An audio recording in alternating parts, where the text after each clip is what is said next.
What is going on, guys? Welcome back to the channel. My name is Brian and you're watching Flake Garage, and today we're going to talk about rear brakes. The rear brakes on my Mazda B2200 got locked up, so I ended up replacing just everything. I got some parts from one of my coworkers when he sold his truck, so I ended up just buying a few extra parts to replace everything I needed on the back. Now, I wanted to do a full tutorial on this, but being the first time that I ever done rear brakes, I obviously messed up, and I just want to show that because, you know, some people think that we just know this right off the bat. This is basically the first time I ever done rear brakes, springs, and everything on a truck or another vehicle. So I want you to know that it's okay to mess up, and if you do, again, there will be probably some videos out there that can help you fine-tune some of these things. Now, there are no videos on how to remove the springs, how to put them back in there, at least on this B series specifically, that I have seen. So I want to put these videos out there so you guys, for those that are visual, I know it helps me being visual on some of this stuff. You know how to take everything off and how to put it back on. Now, the adjusting, I will link you guys on the bottom to some adjustment videos because the way I did it wasn't perfect. So I want you to look at those, and then that way you can hopefully get it a little bit closer. Now, if you're not comfortable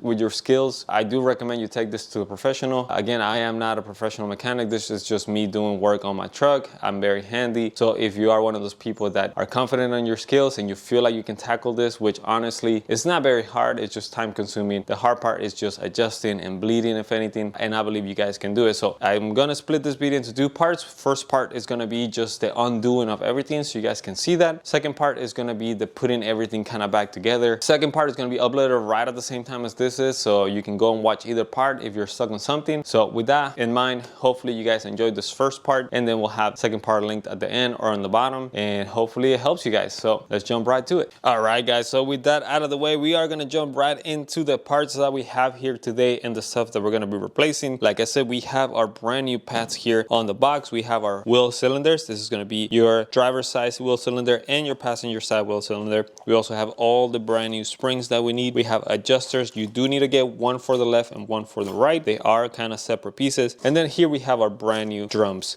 ready to go. So these are all the parts that we're going to use today. Again, we'll link you guys on the bottom if you're thinking about picking anything like that. And again, I recommend you guys do search around and see if it makes sense to order them from Rock Auto or look somewhere else. You really want to try to get the best deal that you can, and sometimes the shipping here really kills this deal. So with that in mind, let's jump over here to the brakes. All right, guys, and here we have all my tools and everything ready to go and replace the brakes here on the passenger side. But let's start from the right. We're gonna have some rags just to clean up and wipe any dirty and oily stuff out of the brakes. We have some 1000 grit sandpaper, which I'll show you later what that's used for. We have some gloves that protects your hands and everything. We have some wire brushes, a mallet, and a heavier hammer. We also have a set of needle nose pliers, about 3 different screwdrivers. They're flatheads and different lengths and thickness of it. You especially want to have, if not this one's, at least the very big one, which is going to help you lever some of that stuff. We have a 10mm brake line tool. We also have a 10mm socket. We have a couple other sockets here for my power tool. If you don't have that, don't worry about it. As long as you have something to remove your wheels and then something to remove some of the smaller bits, which I'll show you here in a second. This is used basically to push the old brake drum out. And we also have a Phillips screwdriver, some safety gear. Here we have some glasses, something to drink because we're gonna get thirsty. We have some PB plaster, some brake cleaner, and also an LED lamp, and some high temp grease. You will need that, some brake grease or at least some high temp grease. This is basically leftover that we had from when we did the spindles and when I did my front brakes and rotors and everything. So if you have some leftover, you can definitely use that.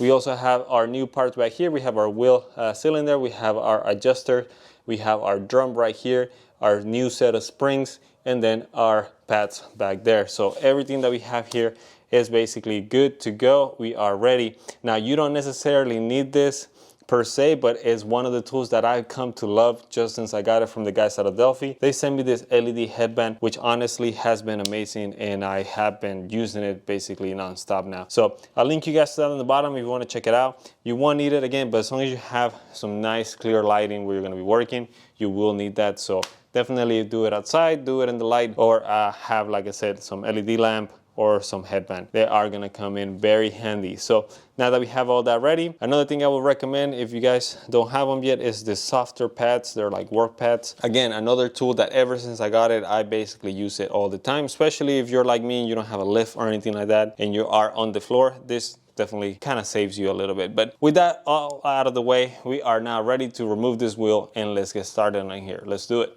All right, guys, and here we are looking at the all nasty brake drum. As you can see, it's very kind of rusty and corroded and everything. I honestly think they messed up this rotor as well, whoever did the swap, because if I'm looking here at this hole, it looks like they lined up the holes that I need to use to remove this with the holes that's supposed to be in here. And this was supposed to be lined up with those holes. So this is gonna be even worse for us because it's gonna be more of a pain in the ass to take it off. But another thing I forgot to mention earlier too as well, just always, guys, safety first. So make sure you have some jack stands and your truck is supported. This is a very good spot to put it on if you are concerned about where to put your jack stand on the back. If you have two of them, I recommend putting one on the back as well. That'll just keep it more secure and everything. I have my two wheels back here and then I have another jack stand on the other side. So we are definitely good here and we shouldn't have any problems with the truck. But yeah, let's start hitting this with some PV blaster so we can break any of this rust that's kind of tight together. And then most likely we're gonna start hitting it with the hammer a little bit to knock it out of place, hopefully loosen it a little bit. And then if we're not able to do that, then we're gonna have this 2 bolts that I mentioned earlier that we are gonna go ahead and put in this,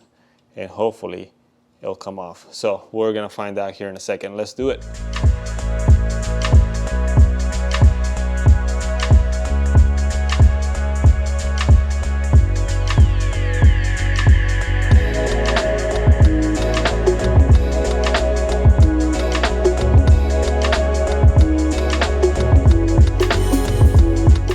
All right, check it out, guys. So we have now removed the drum and just look at how disgusting this looks. Sorry about the shadows there. My lamp is shining, but look at that. Absolutely disgusting. One thing to watch out for this, guys, don't blow this stuff up. It does have asbestos on it, so you don't want to be blowing any of this so it goes into your nose or anything like that. Maybe wear a little face mask if you're removing this. Just be careful, basically. Once you like remove it out of the drum and everything, it shouldn't be an issue. But here, I mean, just look at that. It looks completely messed up. Let me try to shine my light here. Hold on. There you go. This should be a little bit better. Again, don't just blow this stuff up. Make sure you're just removing it slowly, carefully. Put a face mask on and take it off. Just to be more careful, you know, you don't want to have any of this stuff in your lung. Another thing I forgot to mention as well was just have some kind of cardboard or something that catches all this dirt. You don't want to mess up your concrete floors or anything else underneath it. Or if you're doing it outside, you know, just something to keep it clean and make cleanup later on easier. But yeah, we are basically ready to start removing some of this stuff, cleaning up some of this. I'm gonna start hitting this with the little brushes and everything and just removing all this dirt. Let's do it.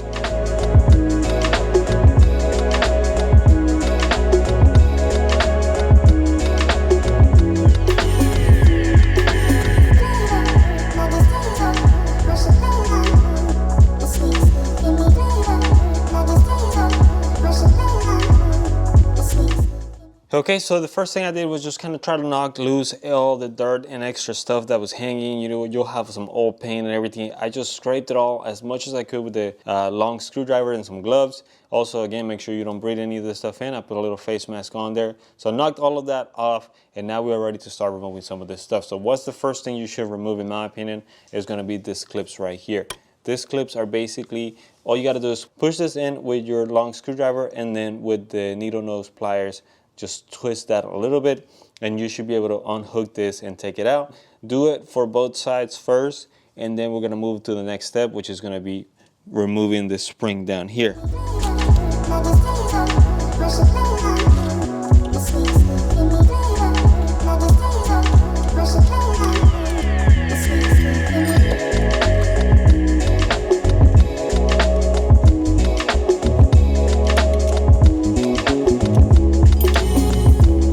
So there you have it, super easy. Again, like I said, they are both out. If you are reusing them, there you have them.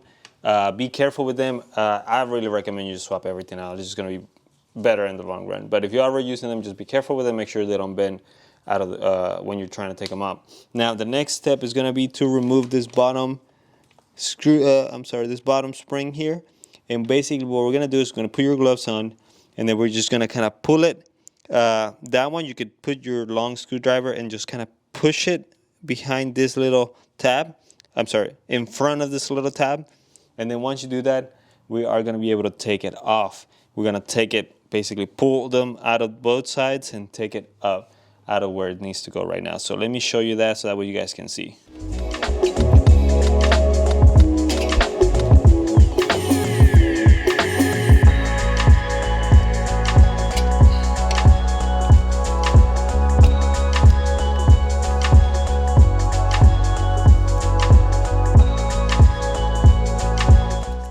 Okay, there's the spring that we just removed, and basically again, like I said, all you gotta do is just pull it from this side and unhook it from where it is in there. If it's giving you problems, try to bring the spring in front of this tab, but just pull it. You should be able to pull it. The bottom spring is not super tight, and then pull this one out of the way too. And once you have both of them in front, you should be able to remove this by hand. Just do a little extra force and that's it. So now that we removed those, now we are basically getting ready to remove the top ones. And the top one is going to be a little more difficult, but I'm going to show you here. Basically what we're going to do is just kind of pull both of them kind of forward, kind of twisting them a little bit as best as you can. There are two tabs up here of this tool that goes along the lines there, which might give you some trouble, but all you got to do is just try to twist it and kind of wiggle it up. You'll see right now it'll make sense, and that way it'll come out, because there's basically nothing else that's holding them outside of just your wheel cylinder here in place and those two tabs. Now be careful with this side, because the brake, with this side, if you're on the passenger with this side, the parking brake is going to be tied into it, so you just got to be careful with that. And once you remove this part and it makes it loose, you can take this away, and then you can have this one hanging and remove that one, which I'll show you in a bit. So let's get this two out and then I'll show you. Guys, terrible news. I forgot to press the record button on this and I already took it off. But let me show you, if I can show you real quick how I did this. Hopefully you guys are able to see this. But basically you see this part here is just hanging out. You have your other one up here. All you got to do is, your boat going to be pressed, you just got to kind of push them up.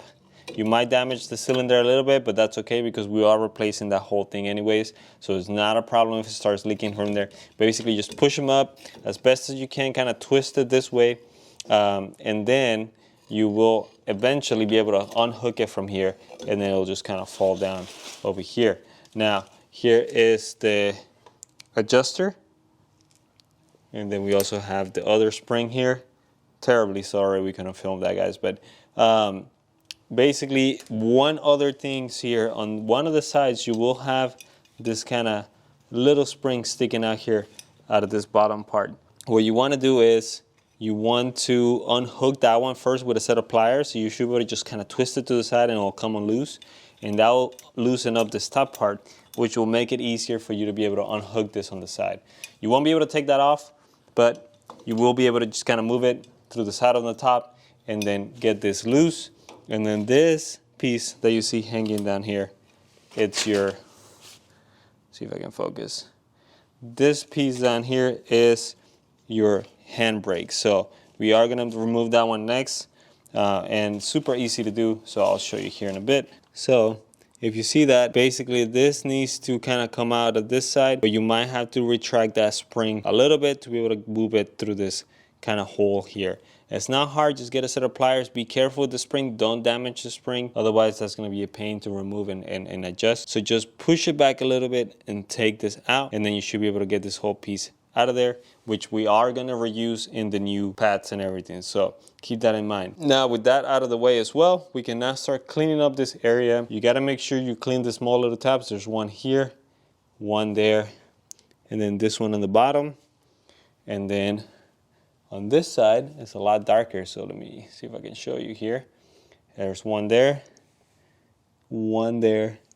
and then one in the bottom. That's what I'm using my sandpaper for. I'm gonna clean this, hit them with some brake cleaner, and then sand it down to make sure it's nice and clean. And then we are gonna put some grease on those 3 spots on each side, because there is movement there. So we wanna make sure that's greased up and it's not gonna be rubbing just metal on metal there. So let me take this off, and then I'll show you how we can start basically, once we clean this up, put the new stuff in place. Listen.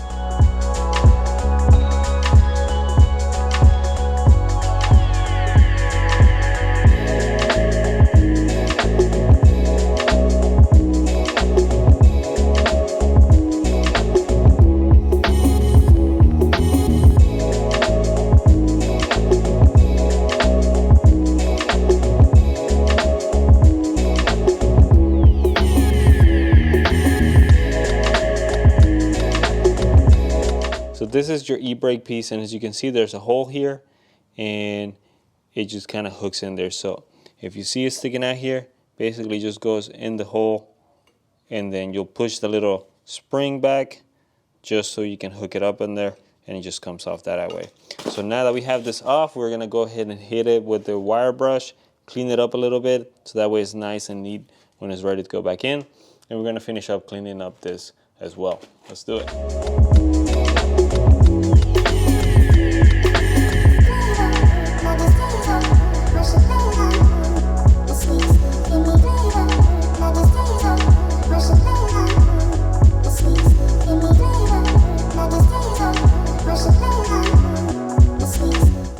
Alright, so we cleaned up the sides here as best as we could. They are kind of pitted. These brakes have been neglected very badly, so I did what I could with what we had basically, but cleaned it up as best as we could. We are going to put some grease in there on all 3 spots on this side and all 3 spots on this side. Make sure you clean it as best as you can. Now it's time to remove the wheel cylinder. Now the wheel cylinder has 2 10mm bolts on the back of it that are holding it, as well as the 2 brake lines if you are working on the passenger side, or 1 brake line if you are working on the driver's side. So it's going to be kind of hard for me to get my camera in here and show you, but you'll see it very easily. 2 lines and then 2 bolts right next to it. This is where your brake line tool is going to come into play. You want to make sure you're using this not to round those brake lines, because trust me, it's going to be a pain to remove those and swap them out if you do. So we are going to remove the 10mm bolts, we are going to remove the brake lines, and then we're going to swap in our new wheel cylinder as fast as we can, just so we don't lose a ton of brake fluid. Now you do have to basically kind of adjust and check the brakes after, like basically do all fluid and add fluid and adjust them and everything and bleed them once we do all of this, because they will be air in the lines. So we are going to do that, but that's going to be later on. Again, just try to swap this as fast as you can. That way you'll lose the least amount of brake fluid as possible. And also we've done some cleaning on the back. There was a bunch of dirt and everything that you can see here. Tons of dirt. I try to clean it up as best as I can just before, so I can work on a cleaner area. So let's get to replacing the wheel cylinder. Check it out, guys. You see that little piece that actually broke off the wheel cylinder on the back? One of the things I was telling y'all to be real careful so you don't round the nut right here. That's exactly what happened to this one. We didn't even do a lot of force in it, and it was already pretty much rounded. Whoever did a brake job on this truck before just completely messed this up. Like I said before, we were missing parts on the driver's side, and this one was just done also a little bit wrong. So luckily, because I did have my parts truck, which is now more of a trailer, we don't need this brake line on it, and I'm able to grab that and swap it out. But if you don't have something like this, that's exactly what you want to be careful. You don't want to do that, because then you're going to be stuck having to either get a custom line or find a line from a junkyard or somewhere that you can just swap it over. Again, not everything goes smooth. We actually have a lot of pain sometimes when we're doing these videos. That's one of the things. But like I said, luckily we did have a complete line replacement here that I can just swap into place. So we're going to swap that one in there really fast, and then we're going to continue finishing this, which is swapping out the wheel cylinder here. Again, 2 bolts on the back, 10mm, and then this comes off, and then we're going to put the new one in, put the new line into place, and then start putting everything back together. So let's swap that one real quick, and then I'll show you the next step. All right, guys, so that was part 1. as you can see, definitely is not at this place. That was one of the last few videos I did at the old place. So now that you've taken everything apart, great, you guys did a great job so far. Hopefully you got everything taken off and you are ready to install your new parts in the truck. So with that, hit up that link here at the top, here towards the end. If not, check the description for a link to part 2, and hopefully you'll be ready to get going and installing your rear drum brakes and everything brand new. So without further ado, we're gonna jump right out of this video, and hopefully we'll see you guys on the next one. Bye.